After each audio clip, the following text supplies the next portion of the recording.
That was like the one class where Fran was like, that was the best class ever. Oh, the big one. Yeah, exactly. The one that wasn't recorded. Mm. So we are jumping into the yamas. So the yamas and the niyamas. So Patanjali's Yoga Sutras are quite often taught as in yoga teacher trainings and the Bhagavad Gita. But Patanjali is quite often referred to as, I guess, the preeminent text when it comes to yoga. It's more of a classical text, so while we still study it in Anusara, we probably don't embrace it in the same way that other traditions do, but we still study it because we have a different perspective. And when we dive deeper into yoga, we can talk about the history and where Anusara fits in another time. So basically, the Yoga Sutras talk about the 8 limbs of yoga.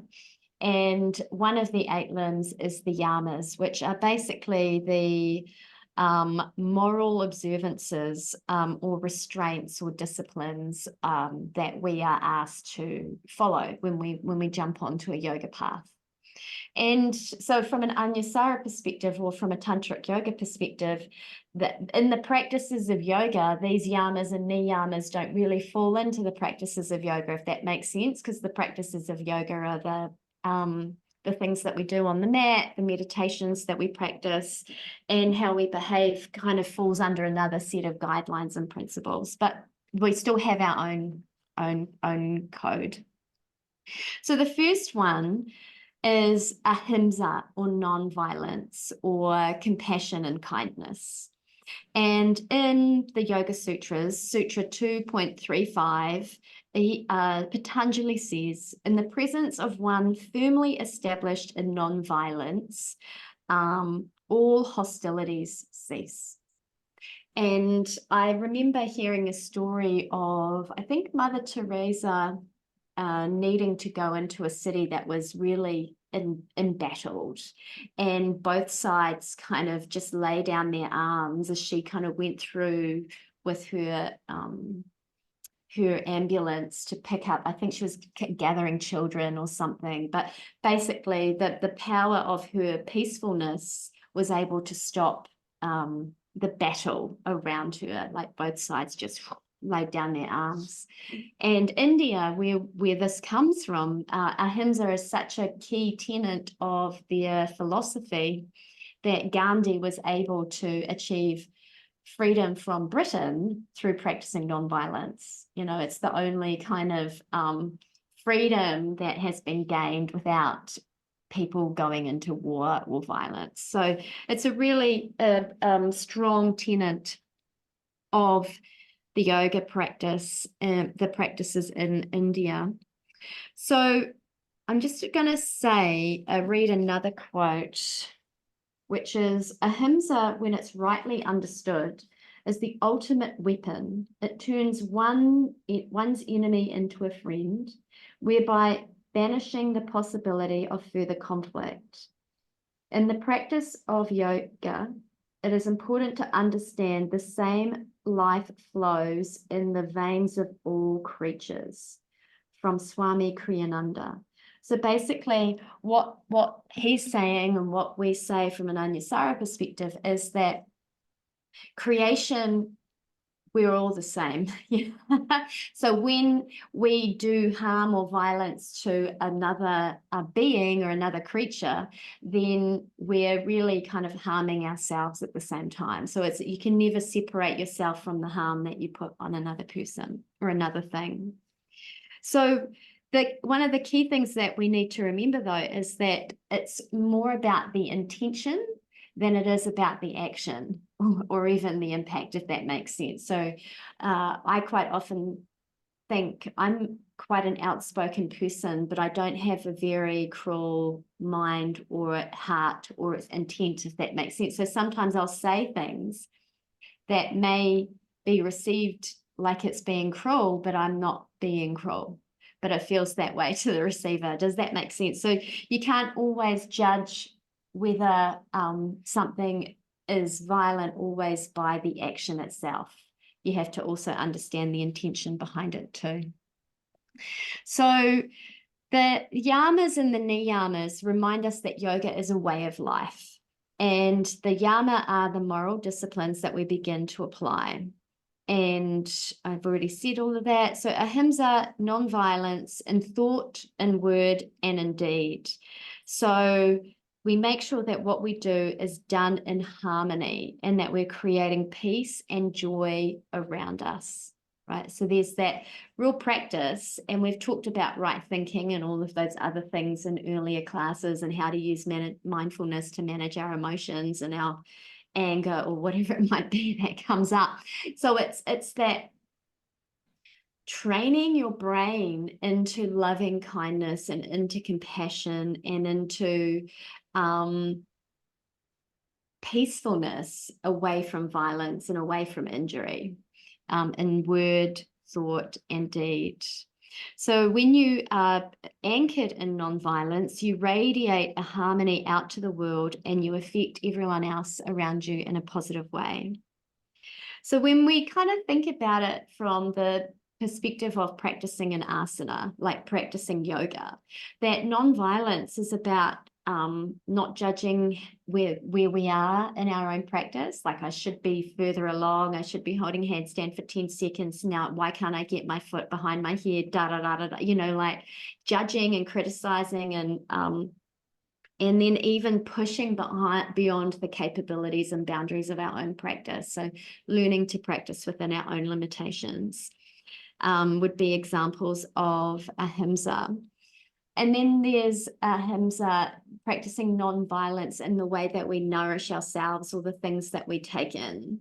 So there's the movies we watch and the books we read and the people we hang out with and the foods we eat and all of those other things, like without even realizing it, when we eat certain foods, there are foods that I eat that I know if I eat them, I'm not gonna, my body's gonna give me some, backlash.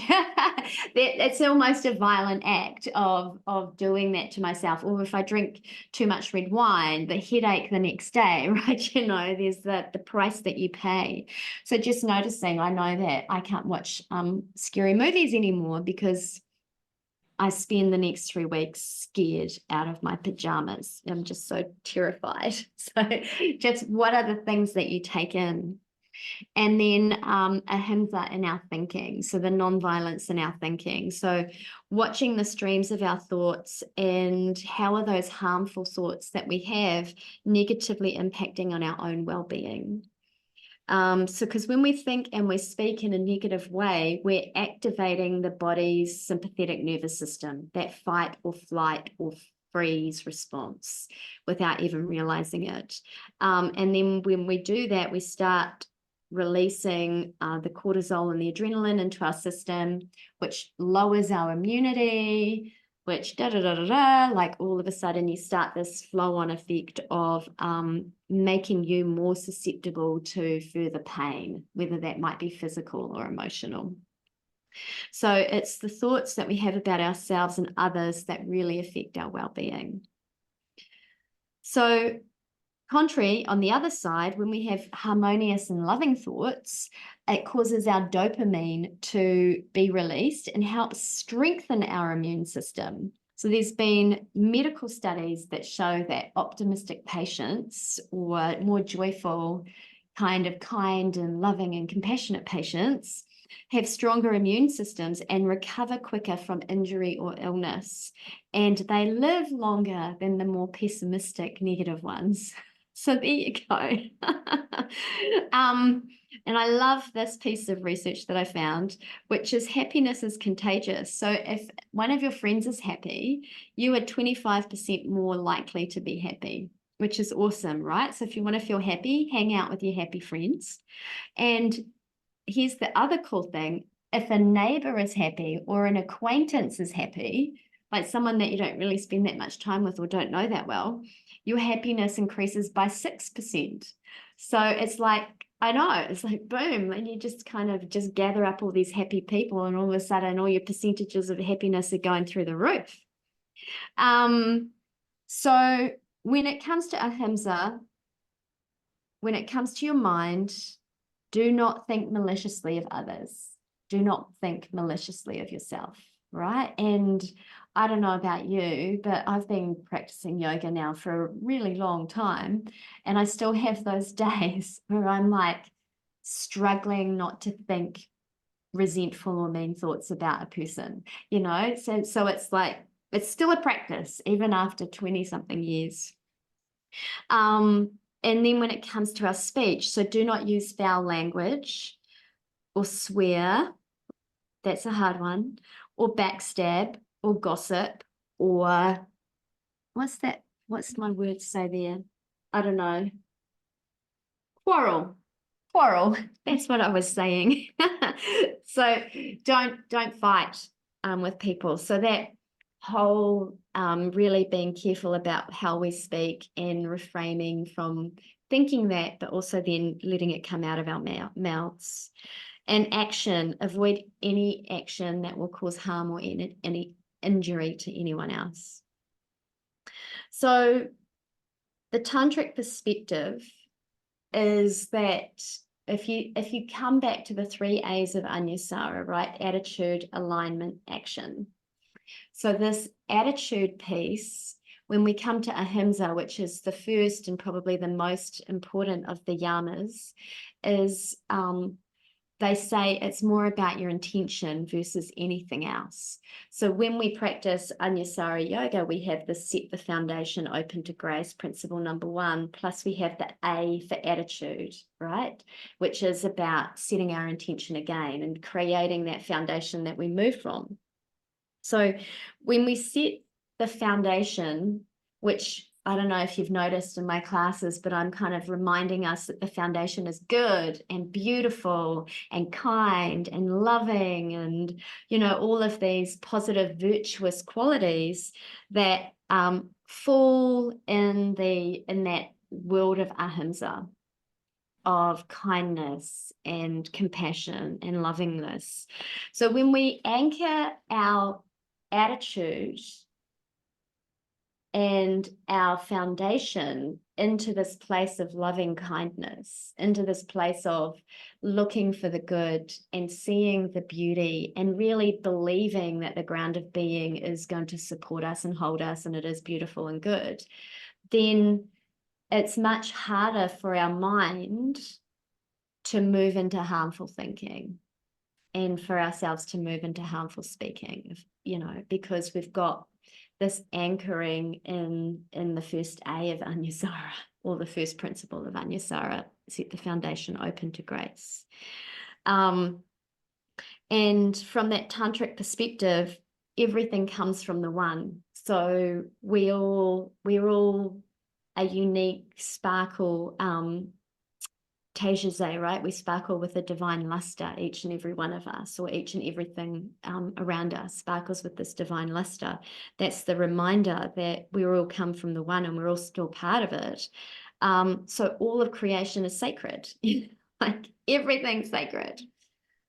I'm sacred, this top's sacred, these earrings are sacred, like, you know, it's all, you're sacred, you know, like it's, so then we treat everything with a reverence versus a contempt, versus a desire to cause it harm.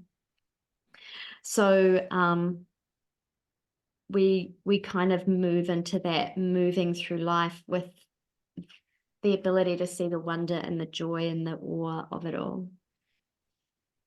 And then just picking up on the piece of karma, that when Christine came out to New Zealand, she talked about karma and how that's kind of the conditioning. So when we repeat thoughts that are harmful, or words that are harmful, or actions that are harmful, we're perpetuating this continuation into that cycle of staying in places where we're creating harm and being harmed by our own actions or others' actions.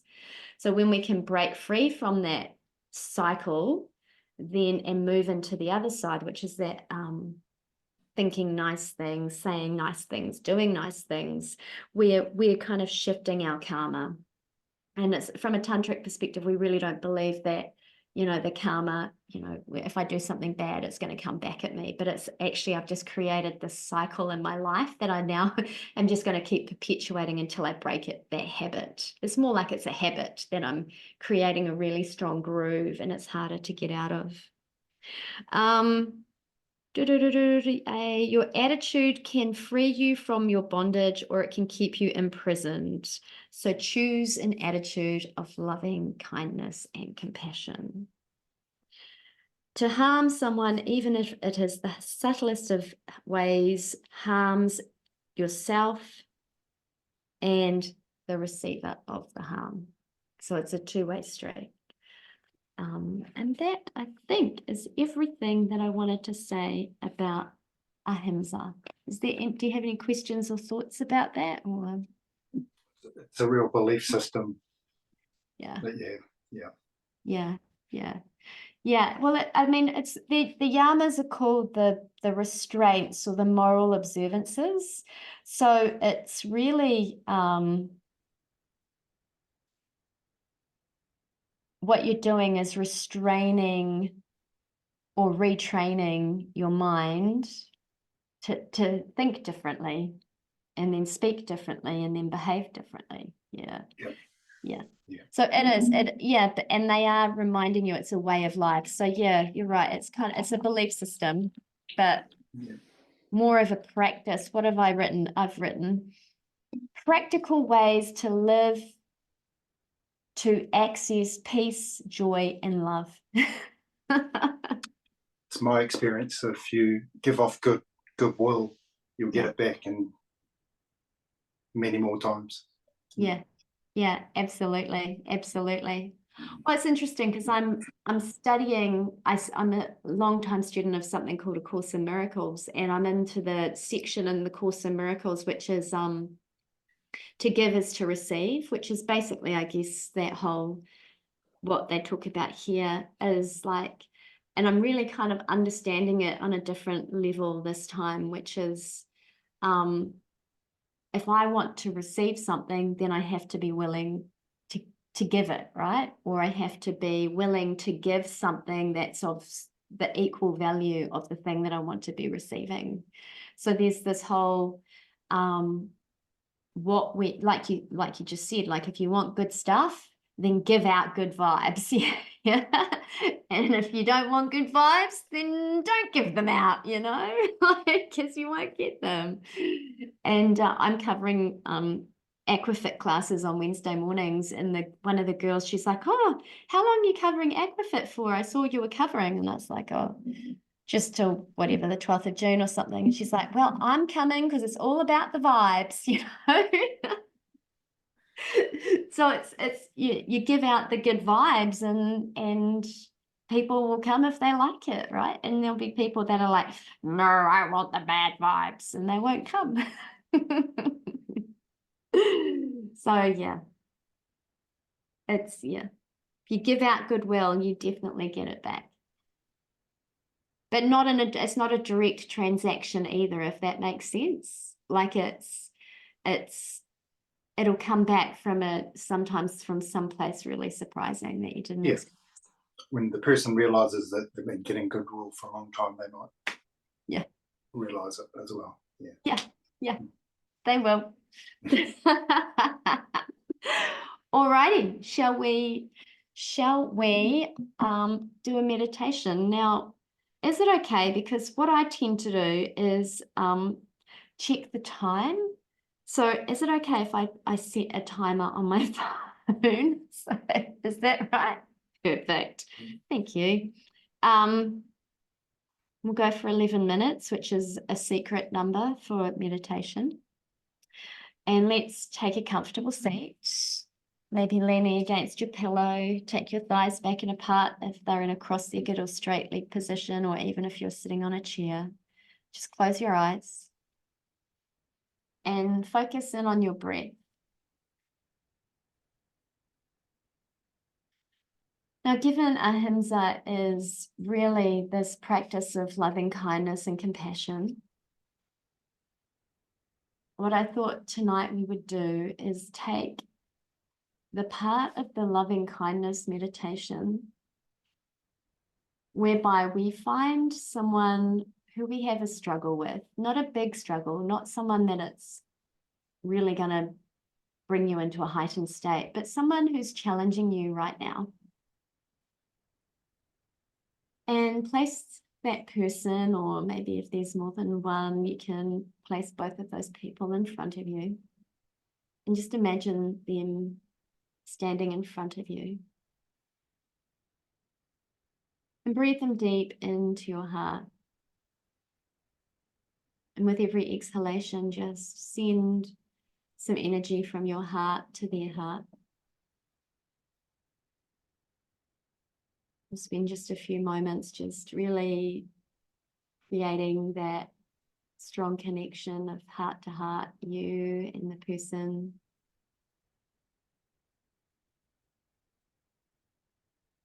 Who challenges you.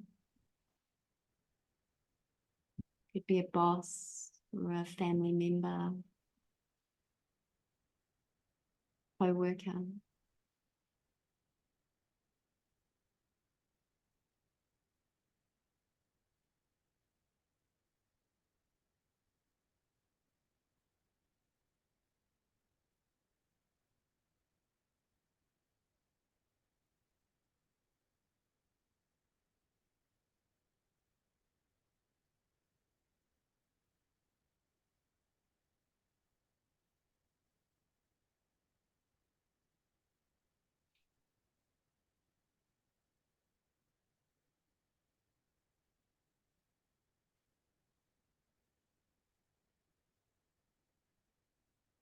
Now begin to repeat the meditation. May you be happy, and send that to this person. May you be happy, may you be healthy.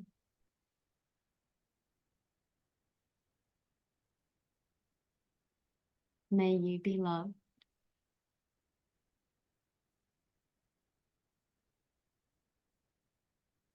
May you find peace.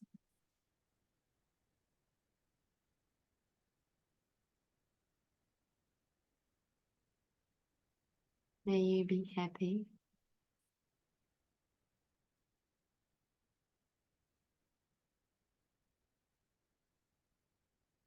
May you be healthy.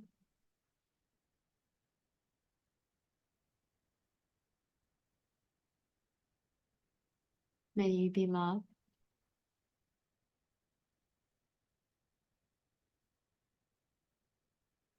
May you find peace.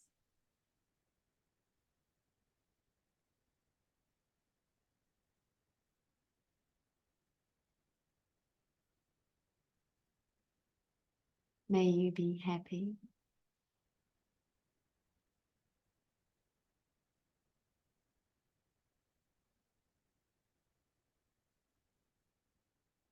May you be healthy.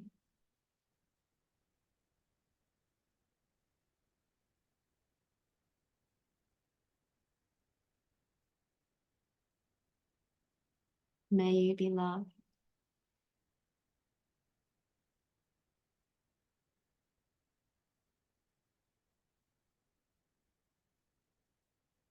May you find peace.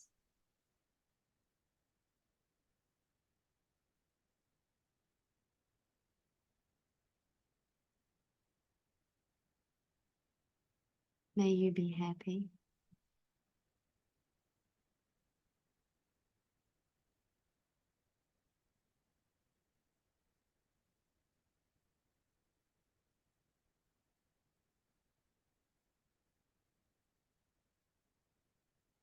May you be healthy.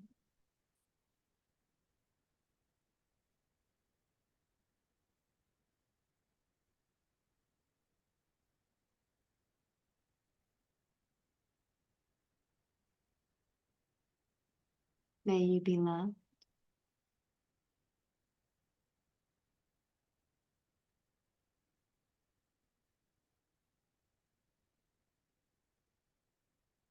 May you find peace.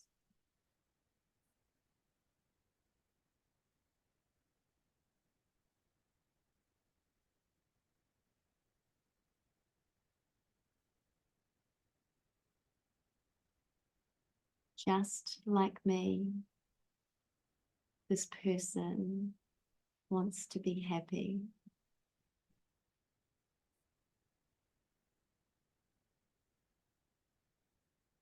Just like me, this person wants to be healthy.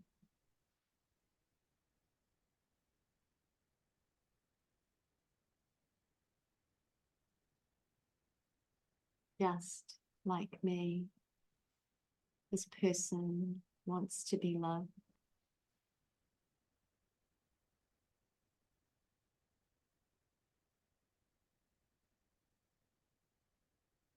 Just like me, this person wants to find peace.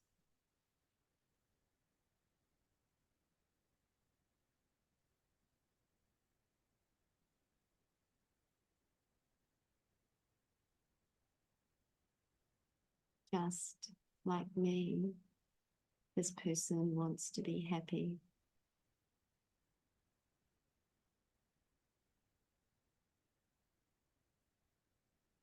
Just like me, this person wants to be healthy.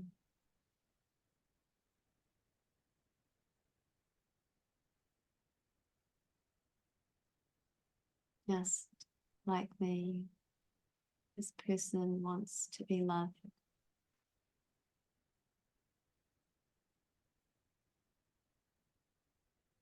Just like me, this person wants to find peace.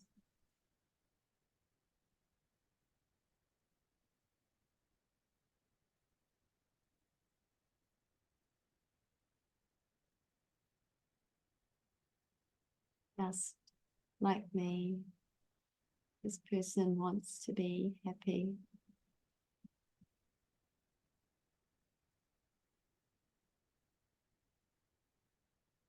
Just like me, this person wants to be healthy.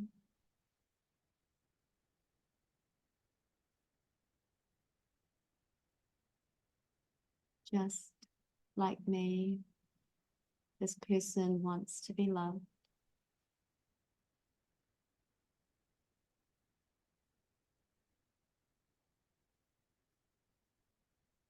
Just like me, this person wants to find peace.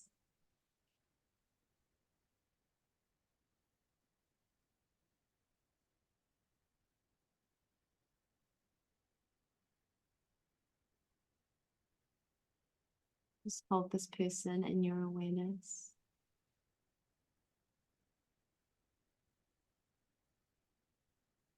And send them loving kindness.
slowly begin to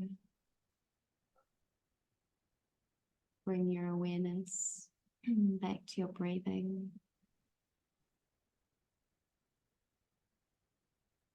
Holding this person in your heart. Bring your hands together in front of your heart.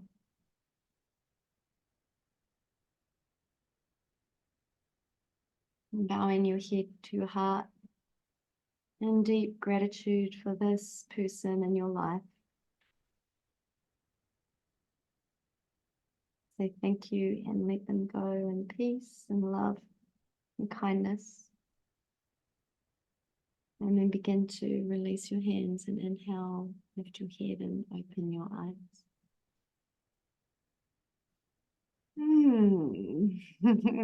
Thank you.